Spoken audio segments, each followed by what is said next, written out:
Bonjour à tous, c'est Elric Legloire et tu regardes un nouvel épisode de l'Interview Flash, l'émission où j'interviewe les meilleurs commerciaux pour savoir ce qu'ils font pour apprendre.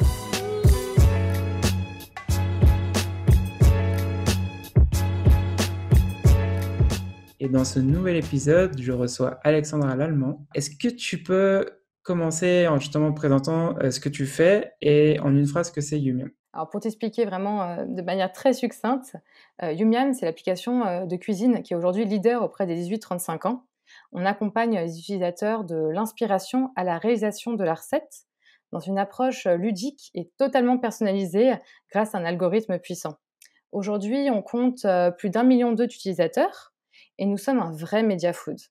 Alors, mon rôle, en fait, dans cette startup de 11 personnes, c'est d'aller chercher et de développer des collaborations avec des marques pour leur offrir des solutions sur mesure, aussi bien dans notre écosystème qu'en dehors. Ça peut être sur les réseaux sociaux, etc., avec de la création de contenu, par exemple. Donc vraiment, toujours dans le but de les aider à atteindre leurs objectifs de notoriété. Du coup, à quoi va ressembler ta semaine? Ma semaine, elle commence par une réunion d'équipe le lundi matin autour d'un petit-déj où l'on présente à tour de rôle nos chantiers de la semaine. Ainsi, on peut rebondir en fait sur la to-do d'un ou d'une collègue et lui apporter un soutien si nécessaire. Le reste de la semaine, en fait, on va dire qu'il se compose généralement ainsi. La moitié de ma semaine, elle est vraiment dédiée à la prospection et rendez-vous clients. On va dire que environ un quart est réservé au suivi et travail sur des propals, bien sûr. Et un autre quart, c'est plutôt pour les réunions et brainstorm sur des sujets de fond. Ça peut être par exemple de l'auto-formation sur des méthodes commerciales, sur des process, des nouveaux outils à mettre en place, etc. En fait, chez Yumiam, le produit appartient vraiment à tous les salariés et nous sommes vraiment sollicités pour donner notre avis sur les mises à jour, les nouveautés, etc. Donc chacun peut donner ses feedbacks dans le but vraiment d'améliorer l'application et d'offrir à nos utilisateurs la meilleure expérience possible. Donc voilà un petit peu, on va dire, ma semaine globale. Mais en plus de ça, je fais beaucoup de veille. En fait, déjà parce que je suis passionnée par le secteur agroalimentaire, mais aussi parce que rester alerte sur les actualités de mes prospects et clients, ça me permet vraiment de savoir rebondir lors des relances notamment, ou ça me donne aussi des idées d'approche pour la prospection. Donc voilà un petit peu comment se déroule, on va dire, ma semaine type. Sur ce que tu fais aujourd'hui, qu'est-ce que tu sais que tu aurais aimé savoir quand tu as commencé? Je vais dire, ne pas avoir peur de la relance. En fait, à mes débuts de commercial, j'ai toujours eu cette, réticence à relancer trop souvent. J'avais, trop d'exemples en tête, en fait, de vendeurs de masques qui bourrinaient sans réfléchir sur la qualité de ces approches et du coup, j'avais peur de paraître lourde ou de déranger, en fait. Voilà, j'étais un peu jeune, je venais de me lancer, c'est vraiment quelque chose qui me gênait un petit peu et je me souviens d'ailleurs aussi d'un article que tu as partagé, Elric, qui porte sur une étude qui indiquait, que c'était généralement au bout de la sixième, justement, la sixième relance, que le commercial obtenait le plus de retours. Et j'ai trouvé ça, en fait, super motivant à savoir. Notamment aussi, j'insiste, vraiment aussi sur la qualité des relances. C'est-à-dire qu'aujourd'hui, il est vraiment important d'apporter une valeur ajoutée à chacun de ces mails. Ça peut être un partage de best case, une invitation à un événement, une actualité sur une entreprise ou celle du prospect pour vraiment lui montrer qu'on s'y intéresse, des félicitations sur, le lancement d'une nouvelle gamme et cetera. Donc au final, avec le recul, je me dis qu'en fait, c'est plutôt plaisant à la place du prospect de se dire qu'il se sent désiré. Et un autre point aussi, c'est vraiment profiter un maximum de son réseau. Le réseau, il se construit vraiment à tout moment et partout. Et je me souviens, d'ailleurs de ma première journée d'intégration, dans mon école de commerce, l'INSEC. Il y avait un des intervenants de l'école qui avait pris le micro, et il avait, simplement dit: «Regardez la personne sur votre gauche, puis celle sur votre droite» et il a vraiment dit: «Il n'est pas impossible qu'une de ces 2 personnes vous aidera à trouver, du boulot une fois diplômée» et aujourd'hui, j'ajouterais même: «Ces personnes pourront être vos futurs clients et partenaires». Donc le carnet de contact, c'est vraiment une mine d'or.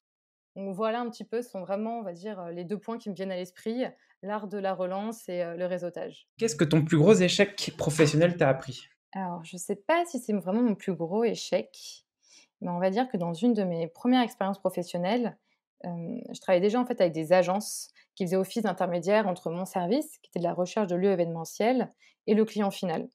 Et un jour, j'étais sur un gros dossier, demandé par une agence. J'ai travaillé d'arrache-pied dans un temps record pour envoyer la meilleure, reco possible. sais, j'avais dû recevoir je pense la demande le vendredi à 17h et c'était bien sûr pour le lundi avant 10h. Donc le classique, et au final, ma reco a été retenue, donc top. Néanmoins, elle a été retenue sans moi et j'ai été doublée par l'agence qui a présenté ma proposition donc au client final, mais comme étant la sienne. Et avec le recul, je me dis, que, j'ai certainement pas su me rendre indispensable. J'avais mis directement toutes les cartes, en fait, sur la table et peut-être que je manquais de maturité pour prendre le lead. Donc ça m'a bien servi de leçon. Quelle est la chose qui t'a le plus aidé à accélérer l'apprentissage de ton métier? Je vais pas dire que, c'est une chose, c'est une raison d'être, en fait, plutôt. Faut pas se reposer sur ses acquis, hein, on le sait, on l'entend très souvent mais également, faut pas hésiter à se remettre en question constamment et donc j'essaye vraiment d'être, au maximum moteur pour avoir des points avec mes managers ou mes collègues et leur demander des feedbacks sur mon travail. Donc j'ai vraiment essayé de faire ça lors de chacune de mes expériences, professionnelles. Alors bien sûr, on sait, hein, c'est pas évident, d'entendre, ou d'écouter des critiques sur sa personne, mais c'est ce qui fait grandir au final et d'ailleurs, en fait, j'évite vraiment d'employer le terme, point faible. Je préfère largement dire, axe d'amélioration, parce qu'on passe, en fait, notre vie à apprendre et du coup, je me dis: «Autant en profiter pour, optimiser ses capacités et devenir, chaque jour meilleur». Quelles ressources et quand je dis ressources, ça peut être livre, podcast ou blog ou autre chose, t'a le plus aidé dans ta carrière? C'est facile, en fait, j'ai découvert Cooper et Cooper, ça a été une vraie révélation. Pour t'expliquer un petit peu et pour ceux qui connaissent pas, en fait, Cooper, c'est une application qui permet de découvrir, un livre en 20 minutes et la sélection, elle est vraiment très axée, start-up et développement personnel. En fait, ça me permet d'avoir un résumé du livre de mon choix en quelques pages sur mon téléphone ou en version audio et ce qui est parfait quand j'ai pas le temps de me poser et cetera, et avec Cooper, en fait, je peux aussi prendre des contenus enfin, ça me permet vraiment de prendre connaissance des contenus les plus intéressants avec, le message ou la théorie qui est parfaitement, résumée et expliquée. Je suis vraiment fan de Cooper et en plus, ils ont ce qu'ils appellent, des parcours. En fait, c'est une sorte de mini formation, pour nous aider à atteindre nos objectifs de vie. Ça peut être, en fait, les mini formations, elles répondent à des problématiques comme, comment gérer son temps, comment travailler la confiance en toi, constituer le réseau, devenir un meilleur manager et cetera. Enfin, il y a même, des mini formations sur, comment arrêter le sucre. Enfin, c'est vraiment les sujets sont très, très variés et ça je trouve ça génial, en fait, comme mise en pratique pour justement, essayer s'améliorer au quotidien et continuer à apprendre justement pour rebondir sur la question précédente. Et pour le coup, je jure, hein, je suis vraiment pas, sponsorisée, par Cooper. C'est vraiment que ça a été, une belle, belle découverte et en fait, c'est vraiment une ressource parce qu'au sein même de l'application, il y a un maximum de contenu qui est disponible. Et après, on en discutait d'ailleurs, Elric, la dernière fois, mais j'écoute aussi beaucoup de podcasts. Donc j'ai écouté les tiens. J'aime aussi beaucoup le gratin. Après, il y en a d'autres aussi comme, Make the World Funky, créé par la fondatrice de Funky Veggie. Mais je suis plus orientée aussi, podcast liés à la gastronomie. Bah, j'ai eu aussi un coup de cœur pour Business of Bouffe, Les Nouveaux Toqués. En fait, je suis vraiment passionnée par mon secteur et c'est vraiment un plaisir d'entendre, les histoires des personnes inspirantes qui évoluent dans l'alimentaire. Mais en plus de ça, je l'avoue, ça me sert aussi pour ma prospection aux relances, parce que ça m'aide vraiment à personnaliser, mon approche auprès de mes prospects. Parce que des fois, je les entends, ils sont interrogés justement dans les podcasts. Donc ça voilà, j'apporte vraiment du contenu et je démontre un réel intérêt et en plus aussi, ça me donne des pistes de réflexion sur les évolutions de mon secteur. Si tu avais un conseil à donner, quel serait ton conseil? Alors c'est le basique, hein, c'est que l'important, c'est vraiment de découvrir ce dont a besoin ton client et s'il en a pas encore conscience, c'est lui faire, comprendre pourquoi ton produit ou service est important. Et pour cela, je pense qu'il faut vraiment se renseigner sur la boîte. Alors voilà, on le dit, mais il faut vraiment le redire parce que je m'aperçois au quotidien qu'il y en a plein qui ne le font pas.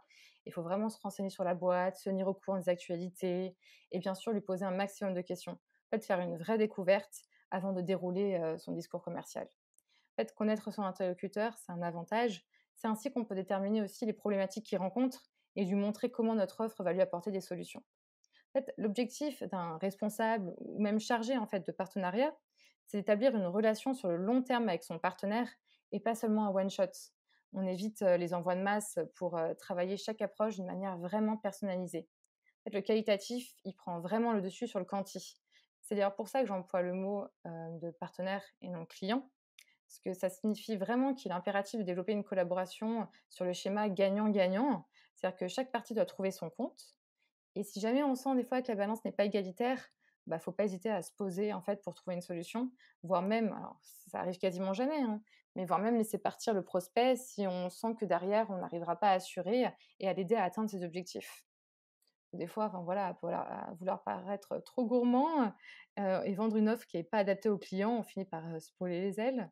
Donc je dirais vraiment que si le client est satisfait de mon offre et qu'il comprend la valeur ajoutée, il sera plus facile à fidéliser et donc je serai gagnante aussi. On arrive à la fin de cette interview flash. J'espère qu'elle t'aura plu et que tu auras appris quelque chose, car l'objectif de cette interview, c'est de te faire découvrir comment d'autres commerciaux font pour apprendre. Si tu veux recevoir plus de contenu sur la vente, j'envoie une newsletter chaque dimanche où j'y partage 3 contenus et on est déjà plus de 370 inscrits. Si tu veux t'inscrire, c'est thesalesgame.substack.com et je mettrai le lien aussi dans la description. Je te dis à bientôt. Ciao!